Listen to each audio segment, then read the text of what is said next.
He's the quintessential perfectionist, a trait that, frankly, defines nearly every Hollywood titan we've ever examined. They are all, in their own way, perfectionists.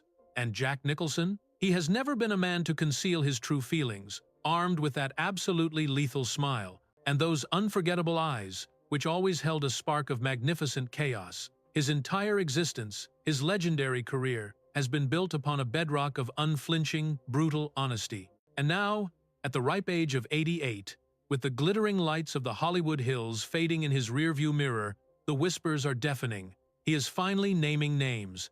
We're talking about the 6 actors he claims transformed his creative sanctuary into a veritable living nightmare. Some are icons in their own right, others are sworn adversaries. And every last one of them is utterly unforgettable. Jack Nicholson. The name alone is an institution, a towering monument to Hollywood's golden age, and to its revolutionary new wave. From the hallowed halls of One Flew Over the Cuckoo's Nest to the terrifying corridors of The Shining, from the dark streets of Chinatown to the gothic spires of Batman. He didn't just star in motion pictures, he single-handedly sculpted the very landscape of cinematic history. The characters he brought to life are forever seared into our collective consciousness. But even legends have their breaking points. Even cinematic gods have their grievances. And now, in what many are calling his final, most revealing testament, his most candid reflection, Jack is drawing a line in the sand, making it terrifyingly clear there are 6 actors he simply could not endure. Performers he alleges were utterly toxic. He describes them as manipulative, self-indulgent, and in some shocking instances, a genuine danger to the sacred creative process. So, who are these individuals? What truly transpired behind the velvet curtain of some of cinema's most celebrated masterpieces? And what does Nicholson's unparalleled perspective unveil now, after decades of silence? What does it tell us about the staggering price of genius and the relentless pursuit of truth? Let's plunge headfirst into the untold stories and the completely unfiltered opinions from one of Hollywood's absolute greatest and most savagely honest voices. But before we dare to speak the names on Jack's rumored list, let's first examine the man, the myth, the legend himself. To truly comprehend why these 6 individuals managed to get so profoundly under his skin, you must first understand the unshakable code he lives by. He is a force of nature, intense, undeniably magnetic, and ferociously protective of his art, hailing from the humble beginnings of Neptune City, New Jersey. Nicholson was a man who literally had to forge his own identity from scratch. He stormed into Hollywood in the 1950s, a true rebel without a cause, and immediately found his tribe among the brilliant iconoclasts of the era. He honed his skills under the tutelage of the legendary acting guru, Sanford Meisner. Meisner preached a simple yet profoundly powerful gospel, that acting is nothing less than living truthfully under imaginary circumstances. For Jack, this was never just a mere technique, it became his sacred religion. The unvarnished truth, no matter how ugly or profoundly uncomfortable, was the one and only thing that ever truly mattered. His explosive, breakout role in 1969's Easy Rider Forever cemented this persona in the public imagination. He was no longer just an actor. He had become a living symbol of the counterculture, the raw, unfiltered voice for a generation absolutely sick of phoniness. And that deep-seated disdain for anything artificial or performative became the very bedrock of his entire professional existence. Visionary directors, from the great Milos Forman to the masterful Stanley Kubrick, have all spoken in awe of his unparalleled commitment. He never just played a role. He would crawl deep inside its skin and completely hijack its nervous system. It's legendary how he remained in character for agonizingly long stretches on the set of One Flew Over the Cuckoo's Nest, even refusing to speak to his own director for weeks on end, all to authentically channel the untamable, rebellious spirit of Randall P. McMurphy. And for The Shining, he famously penned pages upon pages of his own unhinged, mad ramblings, just to fully descend into the fractured mind of Jack Torrance. This was never some self-serving method indulgence. It was a sacred, unwavering commitment to the work itself.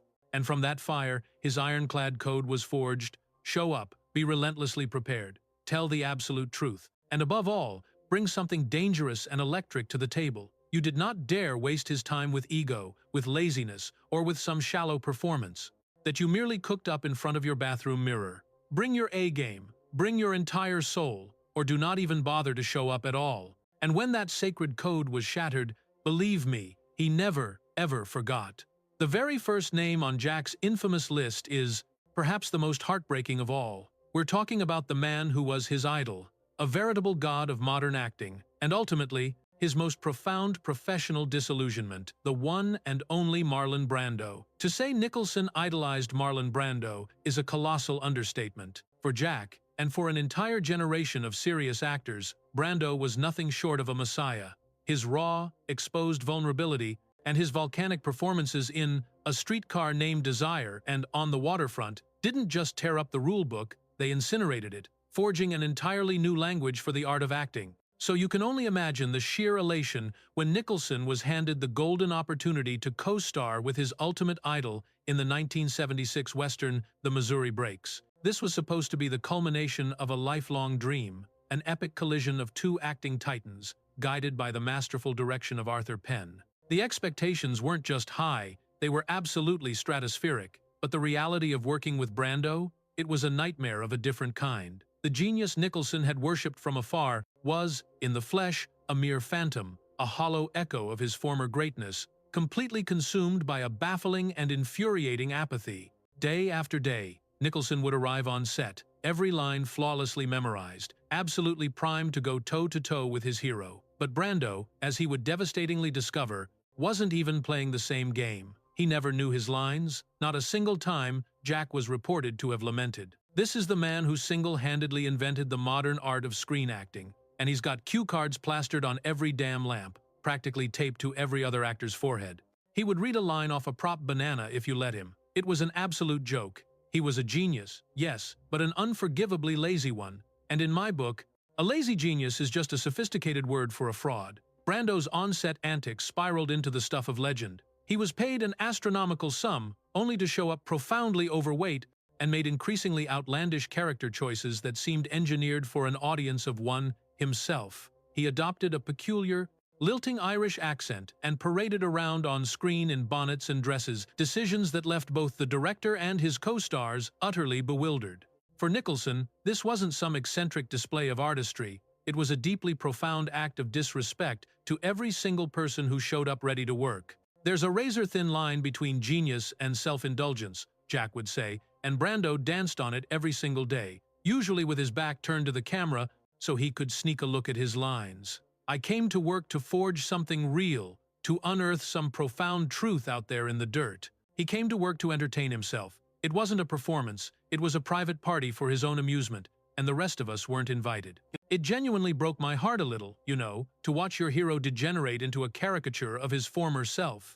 Unsurprisingly, the film was a notorious box office disaster, and while Nicholson forever spoke with a sacred reverence for Brando's groundbreaking early work, he made a solemn vow to never share a film set with him ever again. The chaos just wasn't worth it, he allegedly concluded. The lesson learned was a brutal one. Never meet your heroes, especially when they've long since abandoned their own heroism. The second name on this list is a far more complex and tragic tale, a relationship Nicholson himself has described as a casualty of a truly brutal creative war, the unforgettable Shelley Duvall. Their shared battleground was none other than the infamous Overlook Hotel, the chilling setting for Stanley Kubrick's 1980 horror masterpiece, The Shining. But to be clear, this was never a feud between two actors. Instead, it was a shared trauma, relentlessly inflicted by a tyrannical, perfectionist director. Kubrick was absolutely notorious for his soul-crushing methods, demanding hundreds upon hundreds of takes for a single, fleeting scene, pushing his actors to the absolute brink of total physical and psychological collapse. The agonizing shoot stretched on for more than a year. Nicholson, armed with his ironclad discipline, somehow found a way to endure the onslaught. He brilliantly channeled his mounting frustration directly into the volcanic, unhinged rage of Jack Torrance. He understood Kubrick's twisted game and, as a consummate craftsman, discovered his own method for surviving the on-set chaos. But for Shelley Duvall, who was tasked with embodying the utterly terrified Wendy Torrance, the experience was a descent into a completely different kind of hell. Her incredible talent was rooted in a raw, almost painfully transparent vulnerability, and under Kubrick's merciless, unyielding pressure, that very soul was torn to shreds, day after agonizing day. Nicholson himself confessed in later interviews that the sheer, unfiltered emotional turmoil radiating from Duvall was profoundly draining. He desperately needed a stable force, an anchor to ground his own performance, but what he encountered in her was a storm of unpredictability, a direct consequence of the torment inflicted by Kubrick. She was under immense pressure, of course, he'd say. We all were.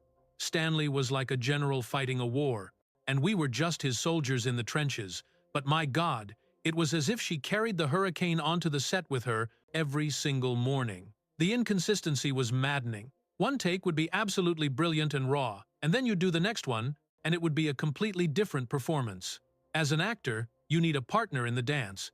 You have to know the fundamental steps, even when you're improvising the flourishes. With Shelley, trapped in that pressure cooker, it constantly felt like she was dancing to music only she could hear.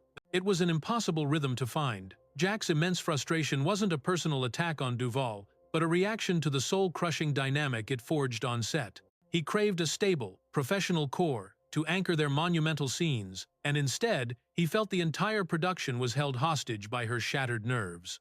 This agonizing situation made an already impossible job that much harder. Yet, years later, with the clarity of hindsight, Jack's perspective softened dramatically, and he expressed a profound empathy for the ordeal she was forced to endure. I respect her. I truly, truly do. What Stanley subjected her to was simply unconscionable. Absolutely no one should ever have to go through something like that. That film shoot was a brutal ordeal for both of us. It very nearly broke our spirits. The film is an undeniable masterpiece, but it stands on the wreckage of our sanity. I truly wish it hadn't been so devastatingly hard on every single one of us.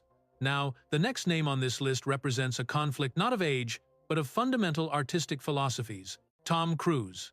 On the surface, their legendary pairing in the 1992 courtroom masterpiece, A Few Good Men, was absolutely electric. Nicholson, embodying the terrifying Colonel Nathan Jessup, and Cruise, as the arrogant young lawyer Daniel Kaffee, forged one of the most explosive and iconic confrontations in the entire history of cinema. The line, "You can't handle the truth," instantly became a legendary part of our culture. But beneath the surface, behind the closed doors of the set, Nicholson was said to be utterly unimpressed with the rising superstar. For Jack, a devout follower of Meisner's philosophy of raw, unfiltered truth, Cruise's famous high-voltage energy felt disturbingly artificial. He looked at Cruise and saw a perfectly engineered brand, not a genuine, breathing human being. He felt Cruise's intense, almost frantic level of focus was all about maintaining an image and asserting control, rather than a sincere exploration of the art form. "He put on a show of wanting to learn from me," Jack allegedly revealed to a close friend, always watching, constantly asking questions. But it was all for show. It felt like he was acting out the part of the dedicated young actor studying at the feet of the master. None of it was real. You look into his eyes and you can practically see the gears turning, the machinery whirring, click, click, whirl, and then the smile. It's technically perfect, but it's completely hollow. Just give me someone real. Give me someone with flaws and rough edges, someone who actually makes mistakes. For God's sake, give me a human being. You see, Nicholson absolutely thrives on spontaneity, on the thrilling danger of never knowing what his scene partner might do next. He felt Cruise was the exact opposite, a technician who arrived on set with every single beat, every single gesture, and every line reading pre-calculated and rehearsed to absolute perfection. To a purist like Jack, this wasn't acting. It was a cold, calculated execution. That famous courtroom scene. People love it, and that's fine. We certainly got the job done. But what you're witnessing on screen is my desperate attempt to break through an impenetrable wall. I am hurling every ounce of my being at this kid, trying to wrench a genuine, unplanned reaction out of him, and all I ever received was a hollow reflection of what he'd rehearsed in the mirror. It's the profound difference between a raw, live concert and a sterile studio recording. I will always prefer the sweat and the feedback, despite him delivering a performance that shockingly earned him an Oscar nomination. Jack vowed he would never work with Cruise again. Their artistic philosophies were from two different universes. He could respect the staggering work ethic, but he simply could not find a connection to the man's soul. Fourth on our list is a feud that became devastatingly personal and painfully public, a titanic battle of wills with an actress he once revered, on a project that was his own precious baby, Faye Dunaway. Nicholson and Dunaway had once created pure, unadulterated magic together in the 1974 masterpiece, Chinatown. Their chemistry was the stuff of Hollywood legend, so when Jack made the bold move to step into the director's chair for the 1990 sequel, The Two Jakes, bringing Dunaway back to resurrect her role as Evelyn Mulray seemed like the most obvious decision in the world. It turned out to be an unmitigated disaster. the entire dynamic had irrevocably shifted. Nicholson was now her director, and the beautiful, collaborative spirit of their first film had completely evaporated, replaced by a chilling, open hostility. According to horrified crew members, Dunaway's behavior on set was a waking nightmare. She was perpetually late, often hours late, and relentlessly combative, fighting him over every single line. He later recounted in a rare, brutally honest interview about the troubled production. It was never about making the scene better, it was about power. It was a naked attempt by her to assert absolute control. As a director, you are fundamentally dependent on cooperation.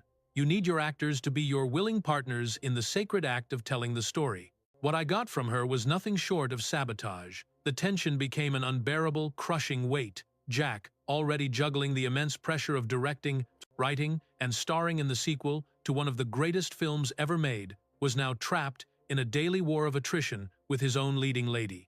Their explosive arguments became infamous, with sources claiming that Nicholson, in a volcanic fit of rage, once screamed that she was impossible to direct. He allegedly considered the drastic, almost unthinkable step of firing her and replacing her mid-shoot. The atmosphere had become so profoundly toxic that scenes had to be frantically rewritten just to minimize their on-screen interactions. Directing, you see, is an act of profound trust. The actor must trust that you have their back, that you will guide them and fiercely protect them. In return, the director must trust that the actor will show up, do the work, and be open to the miracle of discovery. That sacred trust was annihilated on day one. It devolved into a grueling hostage negotiation instead of a creative collaboration. You simply cannot make art that way. It poisons the well for absolutely everyone. The Two Jakes was, unsurprisingly, a commercial and critical catastrophe, a mere shadow of its legendary predecessor. For Nicholson, it was a deeply scarring experience that utterly soured him on direct and forever fractured his once-celebrated relationship with Dunaway. The fifth name on this list is an actor-director who Nicholson respected immensely, but whose creative process he found to be utterly, soul-crushingly maddening: Sean Penn. In 2001, Nicholson took the lead role in The Pledge, a dark, haunting thriller directed by Penn. On paper, it was a perfect, explosive match. Two of Hollywood's most intense and celebrated talents coming together for a serious, deeply character-driven story. And while Nicholson has always gone on record praising Penn's vision and his formidable intelligence as a filmmaker, the actual experience of working under him was, in Jack's own unforgettable words, suffocating. The conflict was a fundamental battle for creative control.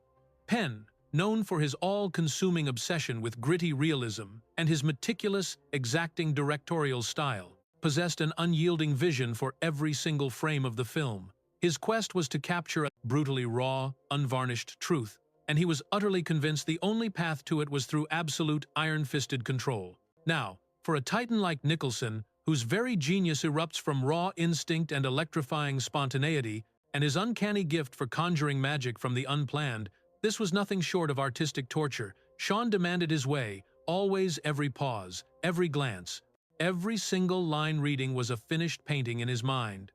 There was simply no oxygen left in the room, no space to breathe, no freedom to play, no chance for discovery. He would give you a line reading, and you were expected to become a perfect echo of it. And you have to ask, what is the earthly point of hiring Jack Nicholson if all you truly desire is a marionette?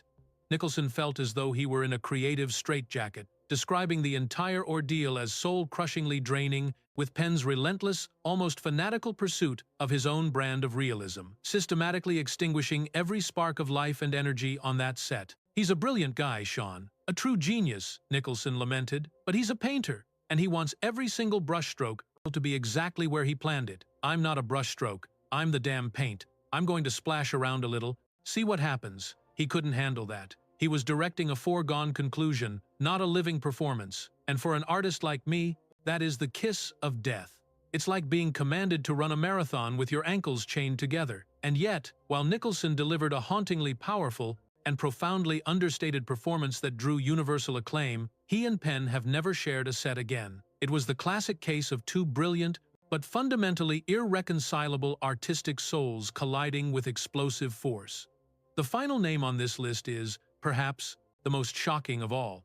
We're talking about an actor who is, without question, the biggest superstar of his generation. A man, Nicholson battled wits with in one of his most celebrated late-career triumphs, Leonardo DiCaprio. Their battleground was Martin Scorsese's 2006 cinematic masterpiece, The Departed. Nicholson didn't just act, he completely devoured the screen with his terrifying, unhinged portrayal of the monstrous mob boss, Frank Costello. His every scene with DiCaprio, playing the tormented undercover cop Billy Costigan, crackles with a tension so thick it's almost suffocating. And that palpable tension, as it turns out, may not have been entirely an act. Whispers from insiders on the set claimed that, while an immense professional respect was always present, Nicholson found DiCaprio's meticulous method to be maddeningly, frustratingly controlled. Where Jack craved chaos and flirted with real danger, Leo demanded discipline and absolute precision.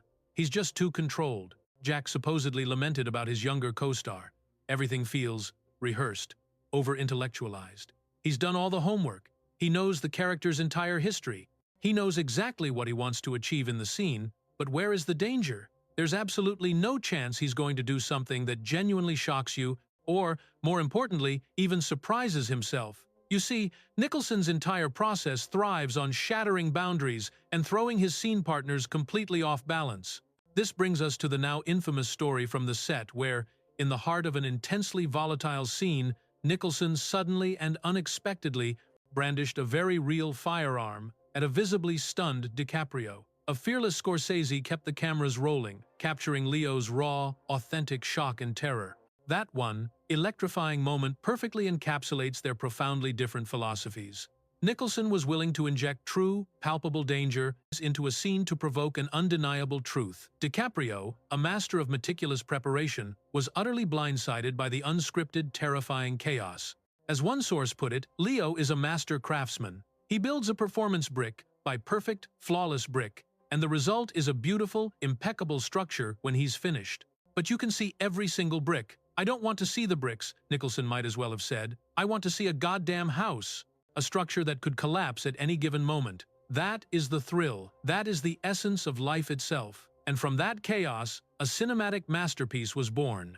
Of course, Marty is a genius at using us both, but I walked away from that experience vowing, never again. The kid is undeniably talented, but he plays it far too safe for my taste. So, what does this devastating list, this ultimate, unfiltered judgment, truly reveal about Jack Nicholson? Is he merely a bitter old man settling ancient scores, or is he one of the last true prophets in a town built entirely on illusion? He's not bitter, he is devastatingly honest. At 88 years old, he's had an entire lifetime to contemplate a career that reached the most stratospheric peaks imaginable.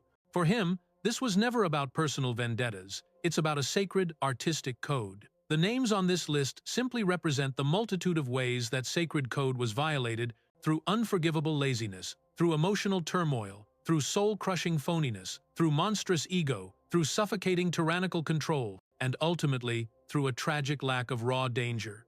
These individuals, every single one, taught me a profound lesson, even if it was what not to do, or who never to become. Acting is not about playing pretend, any child is capable of that. It is the sacred art of telling the truth, your truth, the character's deepest truth. It's about arriving on set with a fragment of your soul, fully prepared to bleed for the craft if necessary.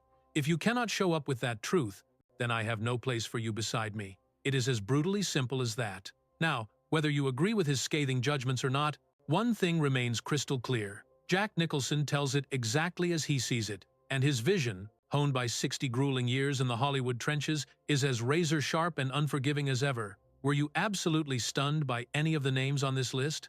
Do you think Nicholson was excessively harsh, or was he just keeping it brutally real? We need to know in the comments. If you're hungry for more earth-shattering Hollywood truths, obliterate that like button, subscribe, and slam that notification bell. Coming up next, we expose the unbelievable truth behind MASH and Alan Alda's own shocking list of co-stars he absolutely could not stand to work with.